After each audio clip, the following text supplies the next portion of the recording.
AEG Lavamat 16180 washer/dryer. How to turn off end of cycle sound. How do I turn off the end of cycle beeps on the AEG Lavamat 16180 washer/dryer? Thanks. Hi there David and welcome to the site. Thank you for your inquiry. I will be assisting you with your question today. The end of cycle beep is a permanent feature built into the machine, and they have not allowed for the end of cycle beep to be turned off as part of the operating features when they manufactured this machine.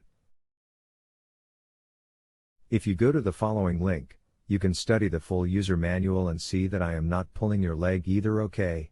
http://www.manualslib.com/manual/2678/AEG Lavamat Turbo 16810.html page equals 3-manual. Sorry, I wish I had a better answer for you on this occasion, but I can only tell you what is actually possible and what isn't.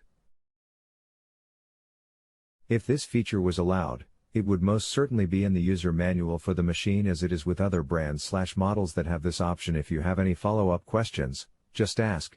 I'm here to help as best I can. Thank you AUSSIE Repair Tech 41254.29787089112. If you have a home improvement or appliance question and want to chat with an expert now, visit JustAnswer.com/YTHI.